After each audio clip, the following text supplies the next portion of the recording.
Today we are in conversation with Leigh Evans, friend of the Bruges Group. He is also Director of Campaign for an Independent Britain and Director of Facts4EU, a research group dedicated to Brexit facts since 2015.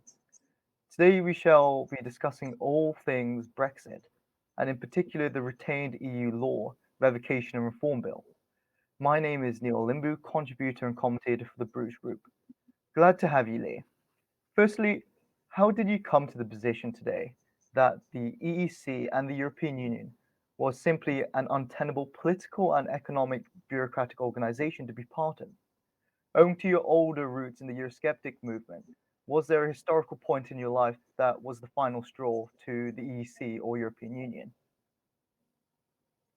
Uh, well, good morning to you, Niwa, and it's a pleasure to see you. I think, like many people in the United Kingdom, we found that the EEC stroke EU was gradually taking over more and more aspects of our lives. And I suppose the Maastricht Treaty was a key turning point. And like many people that voted to leave the EU, I was the same. I just felt that the United Kingdom was still a sovereign country, or should be, and we were having more and more powers taken away from us. Very simple and straight to the point. On a little promotional note for yourself, the CIB UK and Facts4 EU are planning to do a TV-style documentary on the case for an independent UK and rebutting the rejoiners and the progressive ideology. That's correct. What insight could you give to the Bruges Group today about this documentary? And what do you want the takeaway theme to be about this documentary?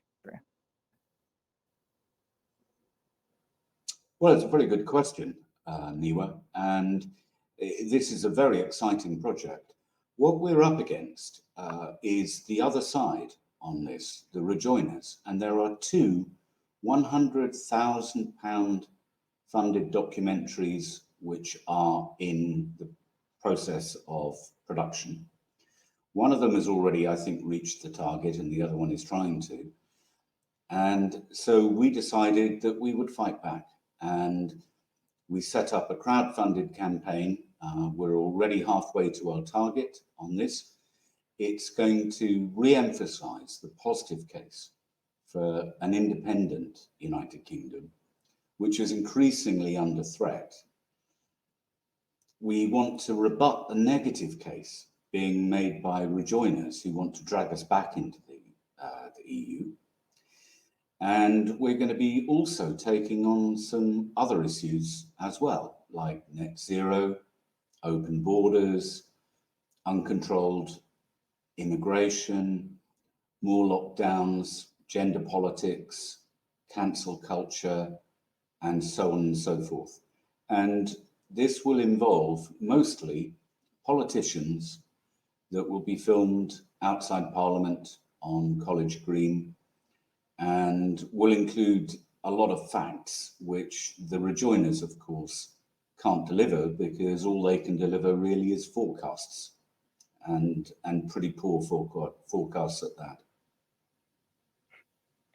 Well, it seems like this documentary is very much grassroots and it's funded by the people, really, who really want to get an independent, straightforward Brexit. I suppose, it's about restating the case for Brexit, which has been lost a little bit. And what we want to do is make that powerful case again. And the fact that we don't actually have a clean Brexit yet is not an argument against Brexit. It's an argument against those who have tried to prevent us getting it.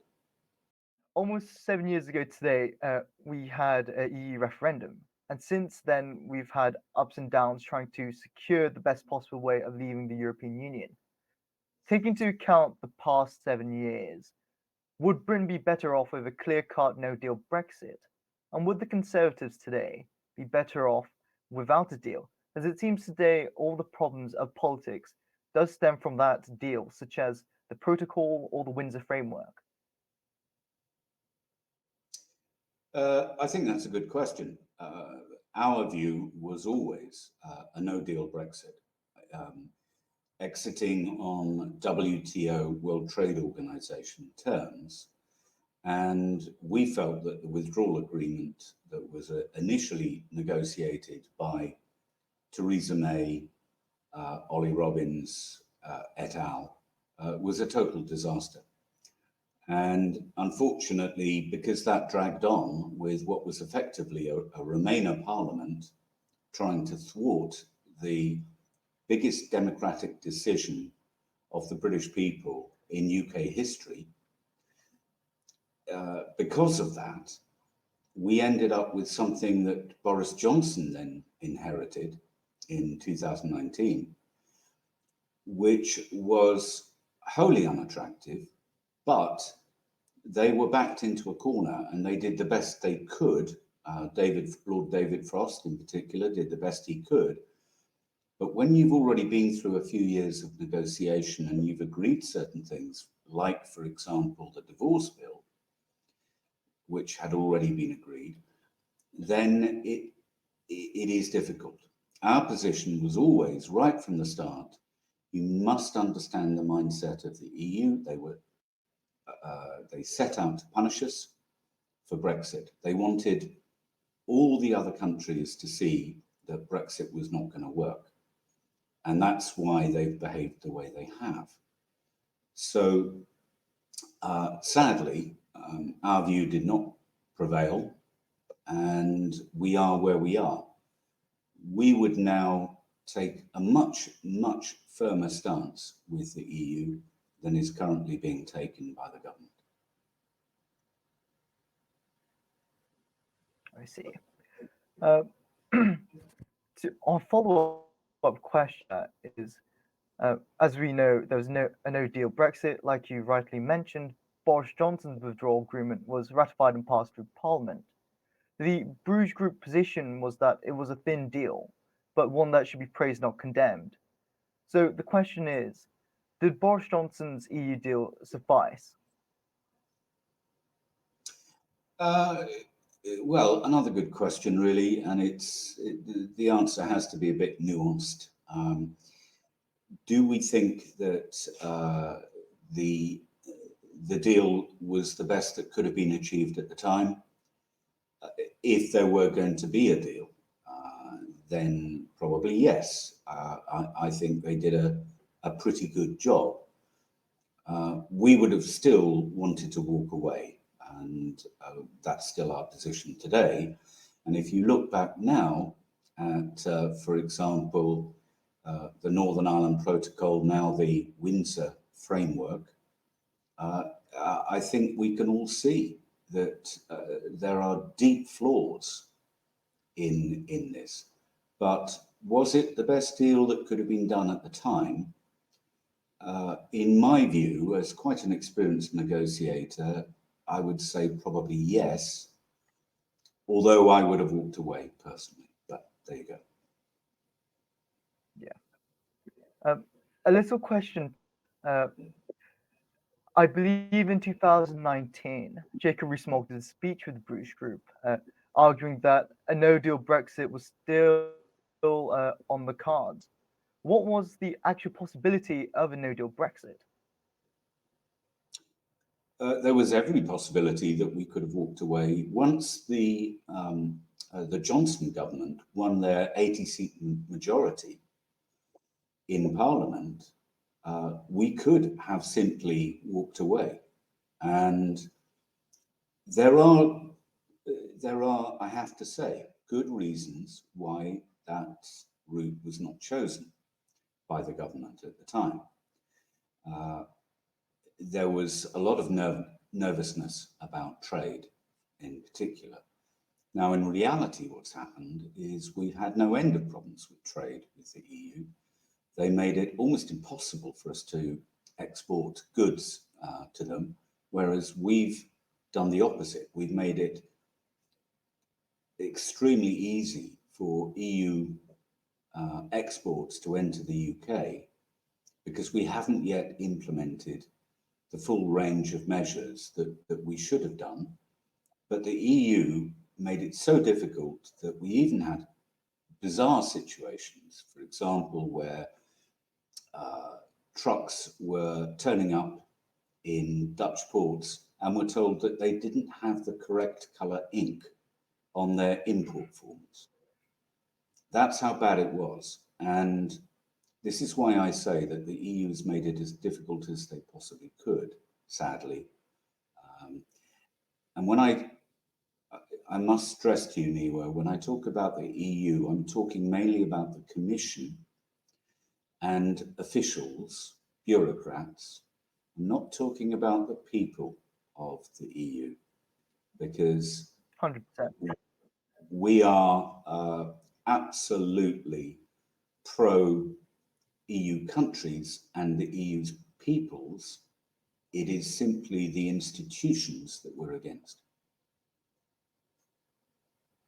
Certainly. We've heard that all the time, reiterated to us. It's not about the European people, 100% not. It's just how the European institution, whether that be the Commission or the European Parliament, in how they exercise their authority. It's a matter of precedence of whether or not the European Union is centralizing. And in reality, it has been centralized.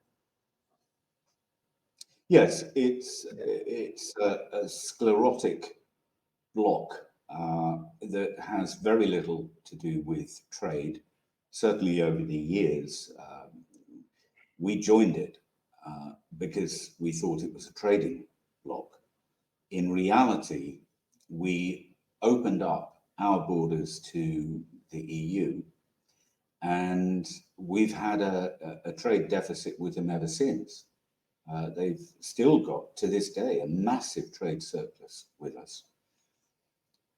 They never took care of services, and they admitted that services do not work as part of the common market.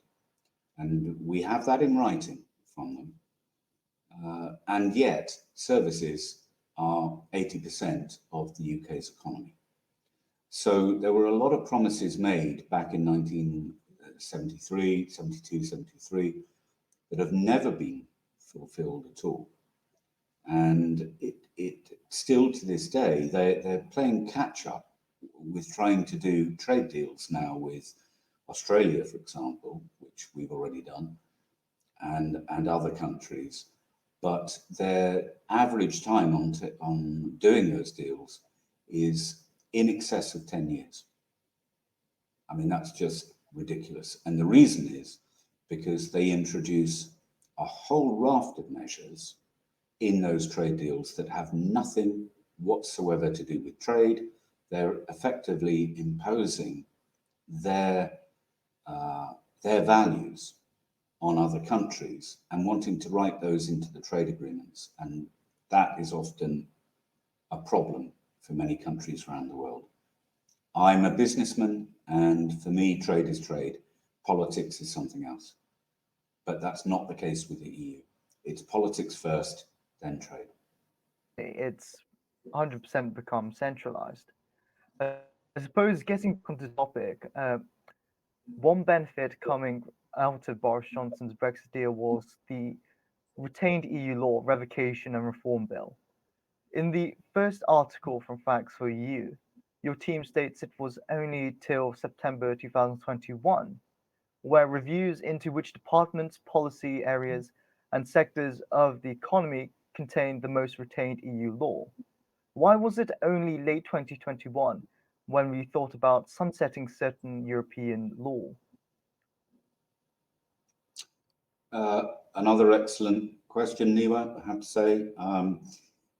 My answer to that would be that that question should be directed firstly at Theresa May, because she was responsible for a lot of the delays in all of this. She allowed the civil service to procrastinate the way they have. And I'm sure you're going to ask me shortly about comments that we've had from politicians on our on our series, and their views are pretty strong about this, that the civil service has procrastinated, been obstructive and difficult, because most of the senior ranks of the civil service are sadly rejoiners, and they may deny it, but the evidence is there. And when you say, why is it that it took so long for them to identify a very small number, I have to say, less than 4,000 laws is all they've identified. And we do not believe that number. We think it's much higher. We know, for example, that in the time of the UK's membership of the EU, some 280,000 laws were passed by the EU. And so to have less than 4,000 of those identified by the civil service, and for them to have barely touched them, is quite extraordinary and, in our view, unacceptable. It seems like the civil service, they're manufacturing a case against the benefits of Brexit. We saw with the Dominic Raab case, the mask falling off, them actively trying to seek out revenge against a good Brexiteer. I would, I have a great deal of sympathy with that view. Yes, I do. I think had Dominic Raab been a rejoiner, I doubt he would have had the same treatment, frankly. Now, like you mentioned earlier, the lack of accuracy and the actual study from civil servants is worrying and something to highlight.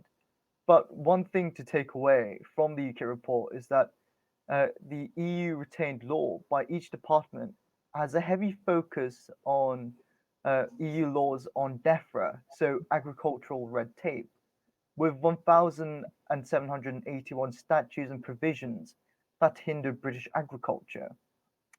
What would be the overall advice you would give to civil servants, MPs, and agricultural farmers to say, how can we empower Britain's agricultural might? Okay, there are two answers to this, really. The first one is that the majority of we analysed this in great detail, by the way, which you saw in one of our reports on this. Yeah. And the majority of the retained EU laws that have been listed by the civil service relate to, or they come under DEFRA. And that makes you think that that's where we should be applying all of our energies. I would counsel a little bit of caution about that, because there are other smaller numbers of laws that the civil service has managed to identify in all the years it's had to do it, on things like financial services.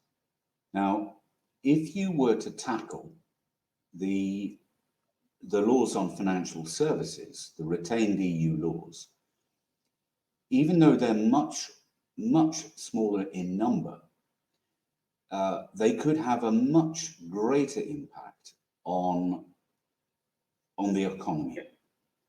And so I would say, yes, DEFRA does need to be tackling all the restrictions that there are on farmers. And Jacob Rees-Mogg, for example, was talking about the impact of the Habitats Directive on planning initiatives that have been blocked as a result. So there are things that can be done there. But I think what we have to do is prioritise. And every department, from the Cabinet Office down through HM Treasury, which definitely needs to pull its finger out, into the business department, and so on. They need to prioritize. At the moment, what they're doing, it would seem, and certainly from conversations, off the record conversations I've had with many politicians, that they are dragging their feet, and that is simply unacceptable.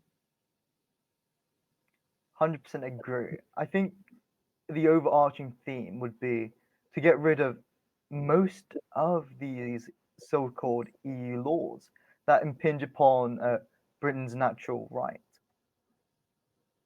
Yes, and let's not forget that this retained EU law bill has a sunset clause, technically, at the moment, which meant that all of these laws, if they had not been amended by the end of this year, would disappear. Now, suddenly, and this was reaffirmed, by the way, by Rishi Sunak, suddenly we're now hearing that, in fact, only 800 of these laws are going to be amended or repealed by the end of the year. And the reason given is that civil service apparently doesn't have the ability to do any more. Well, I can tell you from talking to civil service departments, or trying to rather, over the last few years, you try and get hold of them. They're all working from home. And, you know, our view is very simple. It is the same view that is held by a number of senior politicians in Westminster.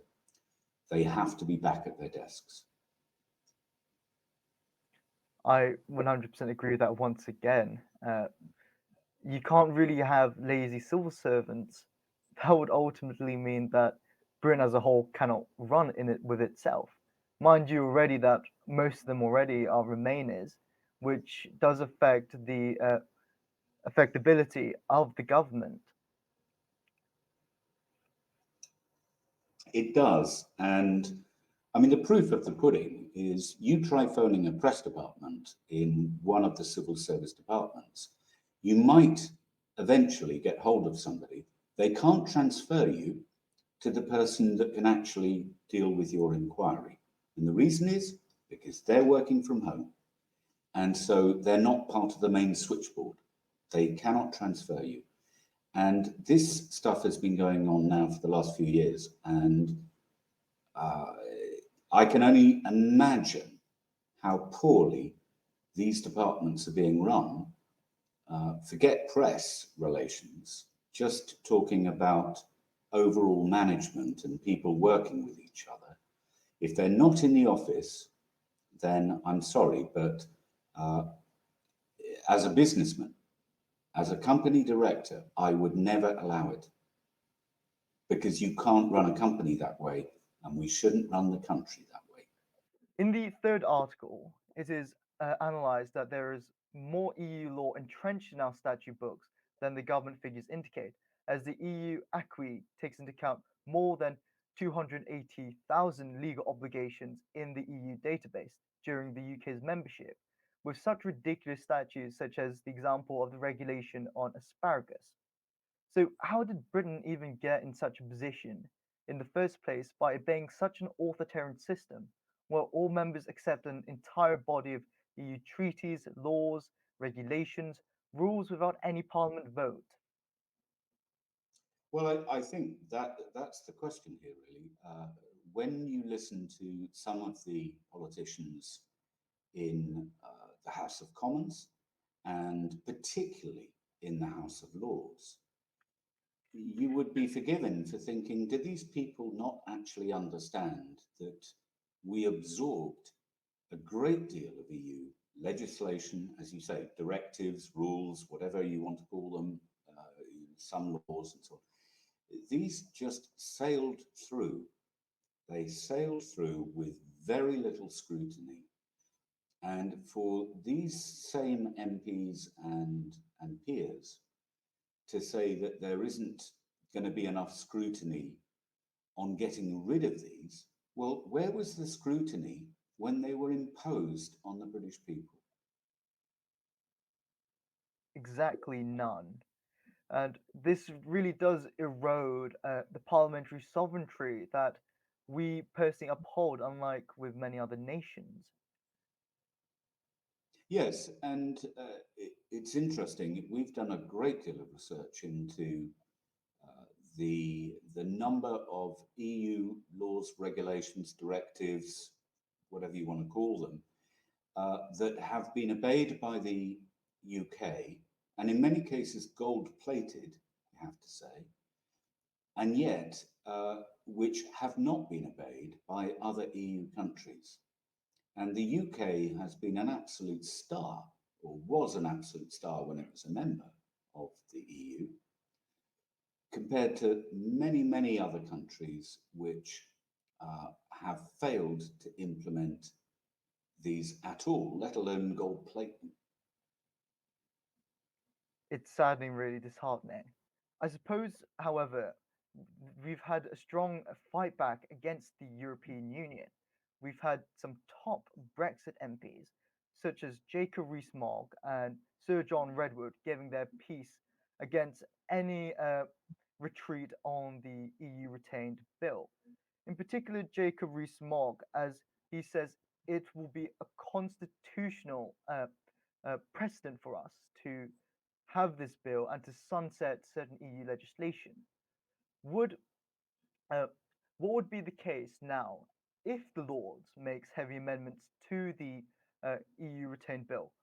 Would it be up to Brexiteer MPs now to actually take a stand against the government? Yeah, it would.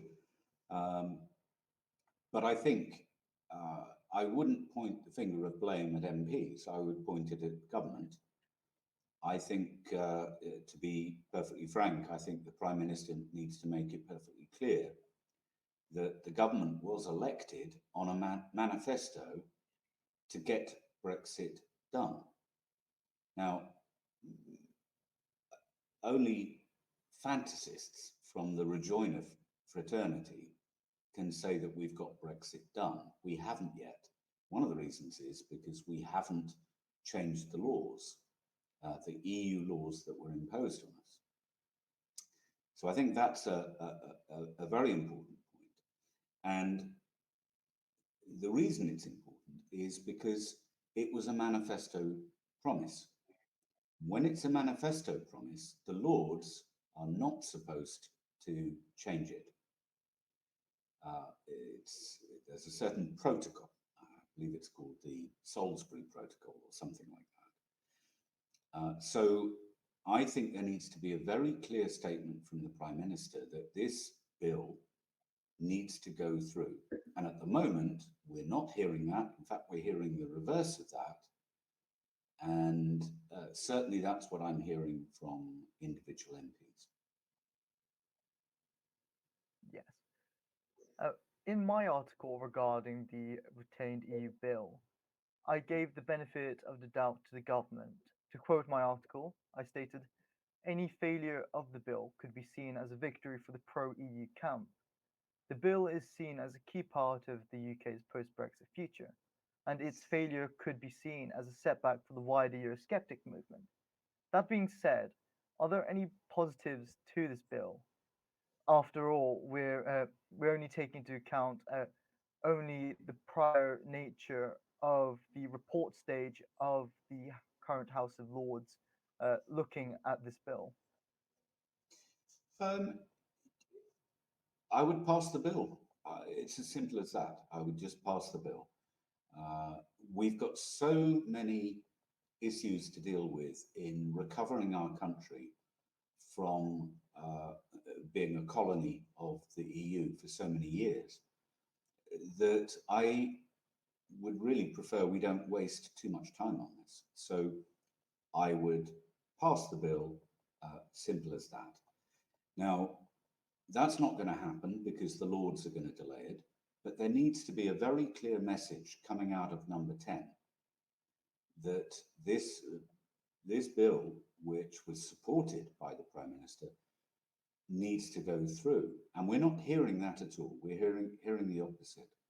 And certainly, as I say, certain MPs that I've been talking to are a tad concerned, shall we say, that it's not going to be pushed through.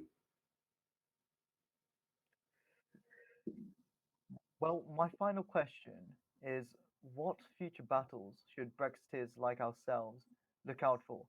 Aside from the EU retained a revocation bill, from your knowledge, what certain legislations, agendas, or plans should we keep our eyes out for? Okay, good question. I would say I'd probably focus on one issue, which is defence. It's not something that gets written about a great deal, but there is absolutely no question in our minds that there are civil servants who are actively pursuing increased cooperation, increased involvement with the EU. And bear in mind, they've got this common defence policy. We do not want to be a part of that. We don't want to be a part of PESCO or any of their other programs at all. So I would say, in answer to your question, we should be looking out for defence, and this is all under the wire.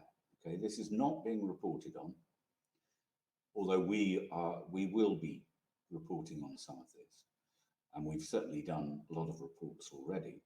But I would say defence is most definitely one.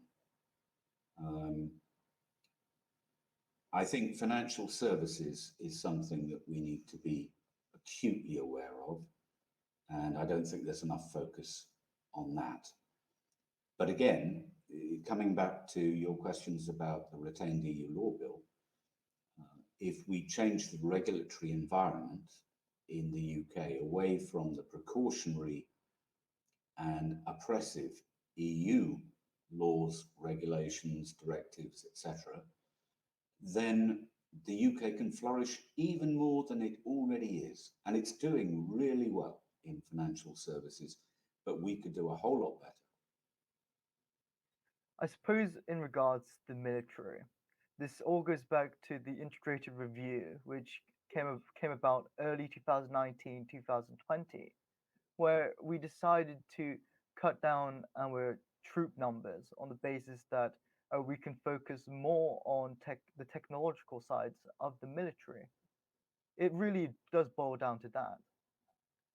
Yes, and on defence, we've argued for the last 7 years that we should double the defence budget from 2% to 4%. Bear in mind that the UK has effectively been subsidising the whole of the EU in terms of defence, because the EU's typical spend is about 1.2%, ours has been over 2%. So significantly higher. The UK has met NATO's minimum 2% of GDP overall on defence. It has also met the 20% of that should be spent on equipment. And in the last 7 years that we've been investigating, 7 days a week, that has not been the case with other countries.